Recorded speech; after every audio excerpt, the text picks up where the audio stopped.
Em nome do Pai, do Filho e do Espírito Santo. Amém. Vinde, Espírito Santo, enchei os corações dos vossos fiéis e acendei neles o fogo do vosso amor.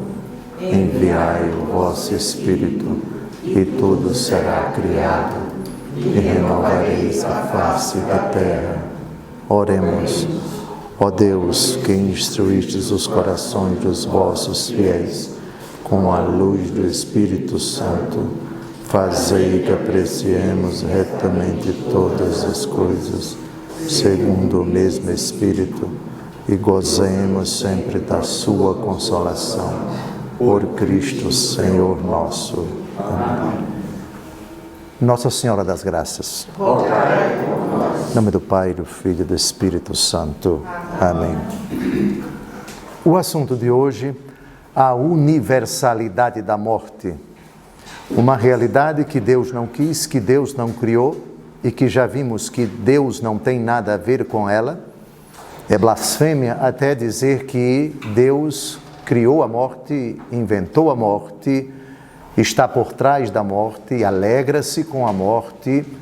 Isso tudo é absolutamente mentira, e mentira grave, porque você imputa a Deus algo que Ele nunca disse, que Ele nunca pensou, que Ele nunca fez. Sejam bem-vindos. Continuamos a investigar o primeiro dos 4 novíssimos, a morte. Novíssimos são as últimas realidades que acontecerão terminada a nossa aventura aqui na Terra. Morte, juízo, inferno e paraíso são os 4 novíssimos. A palavra novíssimo é o superlativo de uma palavra que aparece no Apocalipse, capítulos 21 e 22. Eis que eu faço novas todas as coisas. E também vi um novo céu e uma nova terra. Pronto, essas palavras descrevem o pós-morte. Claro, a felicidade com Deus, mas nisso também está o seu oposto, que está incluído no último artigo do credo, creio na vida eterna. Continuando o argumento da morte, hoje a questão é: todos irão morrer? Ou alguns escaparão dessa lei, desta regra, desse destino, desta porta tenebrosa pela qual se atravessa a humanidade quando se termina a sua aventura aqui na Terra? Primeiro vamos falar da regra, depois vamos falar das exceções ocorridas e das exceções que poderão ocorrer. Primeiro texto da Escritura sobre essa regra, Romanos, capítulo 5, versículo 12, já vamos direto para o Novo Testamento. Por isso, como por um só homem entrou o pecado no mundo, e pelo pecado a morte, assim a morte passou a todo o gênero humano, porque todos pecaram. Essa é a regra. A regra, todo o gênero humano experimentou a morte. A morte passou a todo o gênero humano. Regra. Porque todos pecaram. Regra. Eu já adverti a vocês que não se pode cometer o erro infantil de se absolutizar um versículo da Escritura esquecendo de outros. Pois quem faz a regra, faz a exceção. O autor da regra é Deus. Ele também é o autor da exceção. E ele faz exceção quando ele quer, como ele quer e para quem ele quer. Isso se aplica à Santíssima Virgem Maria. No caso do último verbo desse versículo, deem uma olhada, todos pecaram, é regra, sem dúvida alguma. O Filho de Deus que se fez carne é a primeira exceção. A mãe dele também é uma exceção, mas não é um momento de falarmos aqui da bem-aventurada Virgem Maria, da sua impecabilidade. Maria Santíssima, concebida sem pecado original, e Maria Santíssima, que não cometeu nenhum pecado pessoal, com inteligência e vontade ao longo da vida. É a exceção. A regra que atinge todo ser humano, que, quanto à morte, a morte passou a todo o gênero humano. Primeiro texto, contundente, lapidar, indiscutível, claríssimo. A morte passa a todo o gênero humano. Até aqui, não temos nenhuma exceção. Mas a Bíblia, graças a Deus, não é feita somente de um versículo. Segundo texto, 1 aos Coríntios, capítulo 15, versículo 22. Ainda estamos, o pano de fundo é: a morte atingirá todos os seres humanos, atingiu todos os seres humanos. A Bíblia está respondendo.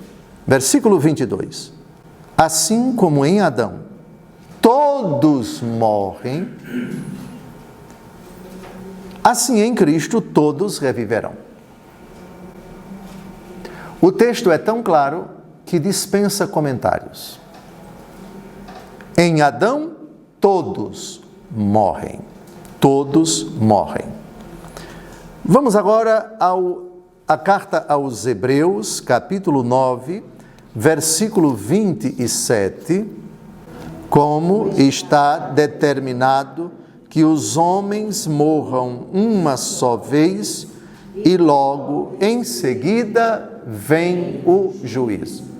Só morremos uma vez, ninguém vai morrer duas vezes, nem três vezes, ninguém vai, segundo a nossa fé, assumir um outro corpo, ninguém mais vai, pela segunda vez ou terceira vez, entrar no ventre de uma mulher para nascer de novo.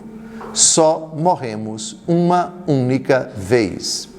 O texto também endossa, o texto também reforça esta doutrina bíblica muito bem. Agora, vimos 3 versículos que constituem a regra. Todo mundo vai morrer. Agora, a pergunta é: houve casos no passado de alguns que não experimentaram a morte? Se a resposta for sim, abre-se em direito se diz precedente. O que é um precedente? Aconteceu pode acontecer outros. Vamos então agora ao Antigo Testamento ver 2 figuras. A primeira figura é bem antes de Noé, Enoque. Vamos ver Gênesis, capítulo 5, versículo 24. Vamos a partir do versículo 21.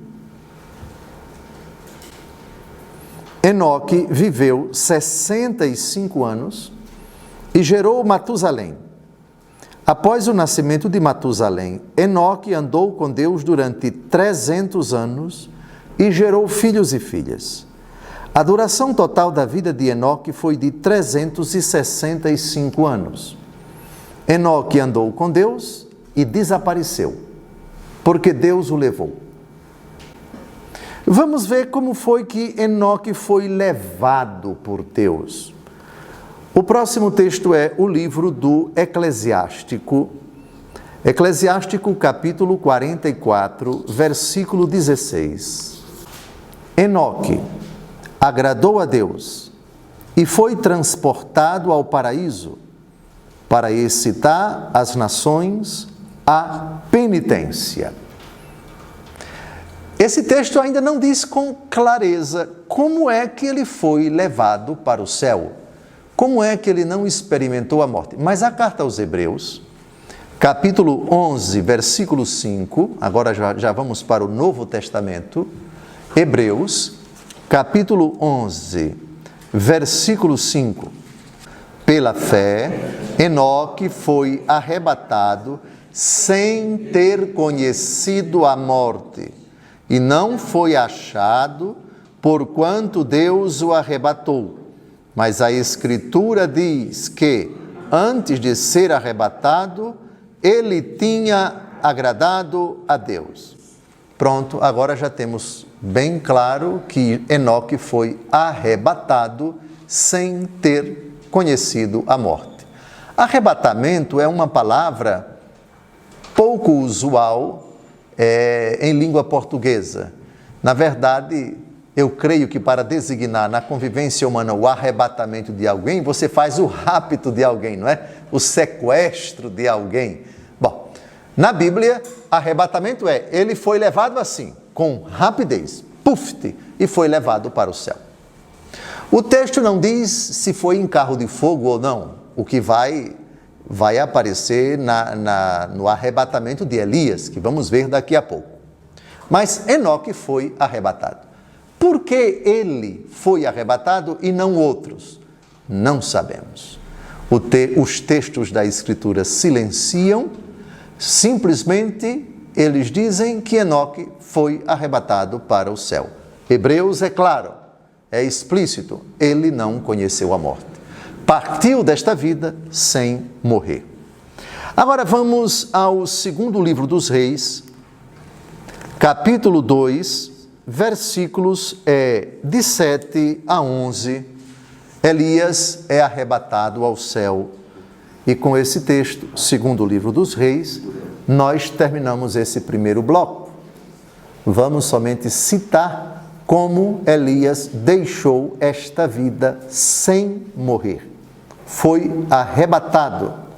Seguiram-nos 50 filhos de profetas, os quais pararam ao longe diante deles, enquanto Elias e Eliseu se detinham à beira do Jordão. Elias tomou o seu manto, dobrou-o e feriu com ele as águas, que se separaram para as duas bandas, de modo que atravessaram ambos a pé enxuto. Tendo passado, Elias disse a Eliseu: pede-me algo antes que eu seja arrebatado de ti. Que posso eu fazer por ti?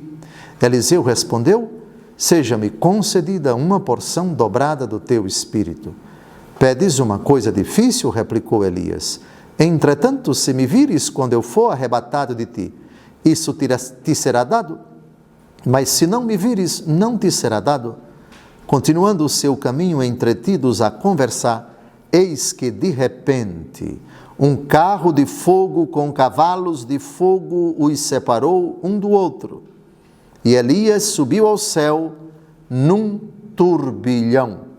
Vendo isso, Eliseu exclamou: meu pai, carro e cavalaria de Israel.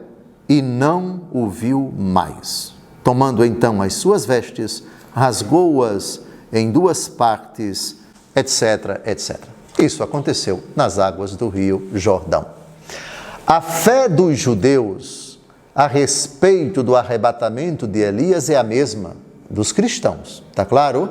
Se você conversar com qualquer judeu e perguntar: Elias subiu ao céu, foi arrebatado? Foi. Já terminando o nosso primeiro bloco, no segundo continuamos o interessante argumento. Agora já temos exceções.